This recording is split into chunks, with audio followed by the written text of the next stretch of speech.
I am Mary O'Leary Johnson.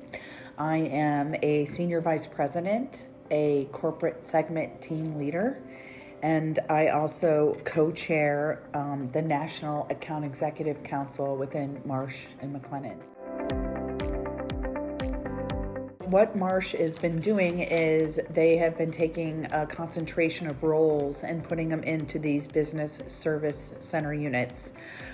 We have identified areas of excellence. We have expanded the administrative support, concentrating that role into Bogota and Mexico City, whereas we were only able to support a limited number of managing directors, whereas now we're able to support them all through this service center unit. There's also going to be a client financial management team that helps with invoicing, open receivables, making sure that we're tracking commissions and fee payments in a fiscally responsible way. And then we also have just hired over 151 new account representatives in the service center, and it's enabling us to provide service excellence in a competitive labor market, since we are moving some of these service centers to Bogota and Mexico City. It allows us to remain competitive because, as you said, talent is our number one cost of goods, and it's what our model represents to provide service to our clients. We are a company of data. We have the largest data lake in the insurance industry. We try to leverage that data by organizing it in a way that helps our clients make better business decisions. We've been investing in artificial intelligence for quite some time. We internally have a system called Len AI that assists us. It's proprietary to Marsh, so that all the information that we put in there is proprietary to Marsh, helping us develop better ways to do business. And we feel that the big data collection, we do 27 billion in revenue. We collect and house all those transactions. We take all that information and try and organize it in such a way that makes us make better business decisions. In turn, we're able to give this information to clients so they can make better business decisions. And we see this as a long-term play. Marsh is really looking inward for efficiencies. We have 4 distinct brands, which are Marsh, Mercer, Guy Carpenter, and Oliver Wyman. We want to be the risk advisor of the future, and we want to bring the full scope of our professional services group to our clients. And so we are now utilizing technologies, Empower and things of that nature, so that we have a collective collaborating platform so that we can see where we can bring additional services and add value to clients where we're not already doing so, by taking a look at the way Marsh, the product services that are adding value that Marsh has, whether Merce is bringing their full suite of services to the client, Oliver Wyman, Guy Carpenter, those types of things. So we are working to synergize the different brands within Marsh and operate as one company. That from a professional services group, we have so many products and services that we have to offer clients that could add value, mitigate risk, mitigate cost, create safer environments, be more predictive in catastrophic loss, using the tools that Marsh has, proprietary tools that we have, that we bring, the analytics. We have Blue Eye analytics, where we can take a look at either a client's losses or their exposures and sort and gauge where the limits of insurance should be, confidence levels in which they should be buying insurance, So we have a lot of information that we can bring to clients to make better business decisions. So we are in the digital infrastructure age, and Marsh continues to spend hundreds of millions of dollars investing in technology, in housing technology, and writing code so that we can organize technology in an intelligent way, that we can take all the transactions that we're a part of and house them in such a way that we can present data to make better business decisions. And so I think the more data that we're able to accumulate and make sense of, the better we are to bring solutions to clients. Well, that's the goal, right? Is to maintain our dominant market position. And so we have to reduce costs. Our greatest cost of goods sold is human capital. And if we can find a way to source intelligent, well-minded human capital at a lower cost going into a labor competitive environment such as Mexico City and Bogota, it makes us that much more competitive because we have a greater ability to hire more people to provide more support and do the support that we want to give our clients.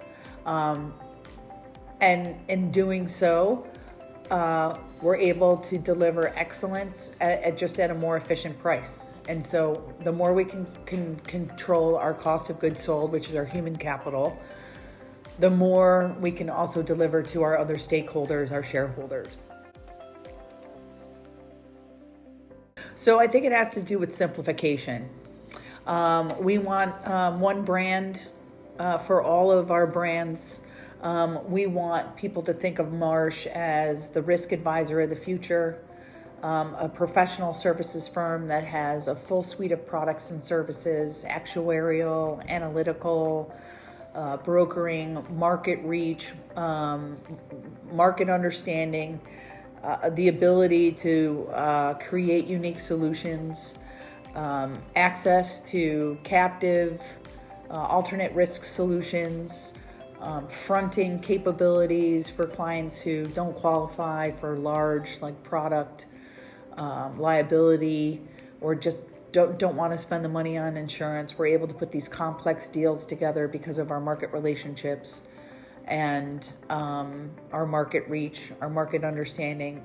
All those things play into the risk advisor of the future, and that's what drives all of our business decisions, is to be seen, simply as the best under one brand, Marsh, and that we all are a cohesive, collaborative team bringing all the value to our clients under one umbrella. So at Marsh, we have something called the colleague value proposition, and that's to make sure that our colleagues are fairly compensated. They have a good quality balance of work and home life, that they're being supported when there are extenuating circumstances at home, whether that's, helping elderly care of a family member, the birth of a child or an adoption of a child, or other, situation that you may need support from, because we at Marsh need the colleague to be at their best. We need to enable you to be at your best so you can bring your best to the work, right? Mm-hmm.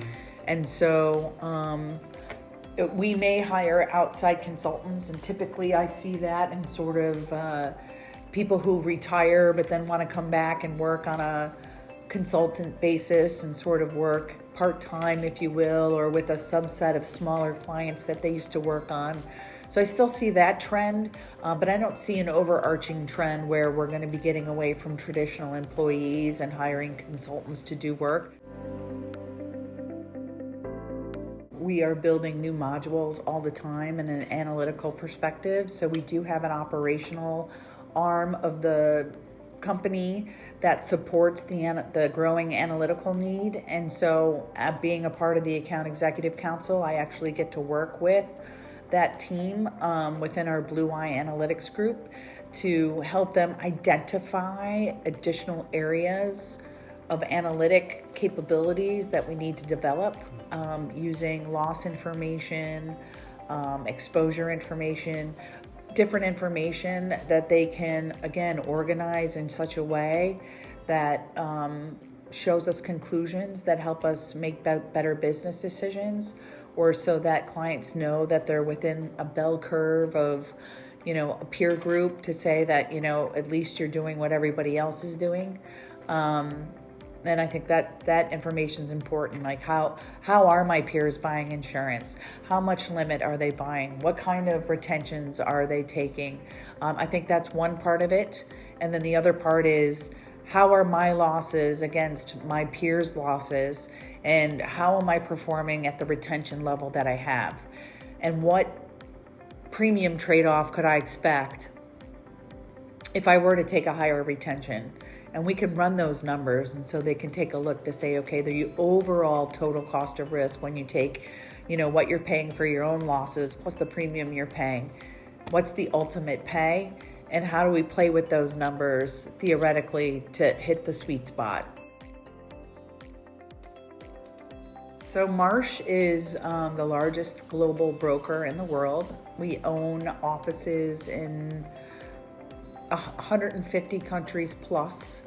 We're always looking to expand our footprint where our clients operate, where global commerce is growing, where labor markets are strengthening. I don't know off the top of my head, but let's just say, within the last 50 years, we have emerged within Asia-Pac region stronger than ever. India comes to mind, where we're all over the country, started off, again, as the economy grew, we also grew and penetrated the various cities within the country, and now operate a pretty good, large global business there. So I think it ebbs and flows. We evolve as our clients and markets evolve. And, Middle East in the 1970s and 80s, as that began to flourish, we have lots of operations there as well, supporting, all the infrastructure that was built in Dubai and beyond, and all the commercial markets that grew in the Middle East, over the 70s, 80s, 90s, and current times as well. So, we're in Latin America. We're expanding as markets expand. It has had an effect. I could take the Ukraine-Russian conflict and tell you that we support those colleagues. We understand that the turmoil that they're going through, that relocation is required for some of those people in some of those areas. So we just continue to monitor those areas and situations to help bring the greatest support we can to employees in need. Fully understanding that the disruption of business is a consequence of, geopolitical forces they can't control. Yeah, so just like any other markets, they're going to ebb and flow. We're going to have softer markets and harder markets depending on capacity, who's putting capacity into the marketplace, what they're determining as good risks versus bad risks. And so right now we are experiencing a softer market because of all the expansion of the global market itself within the insurance space.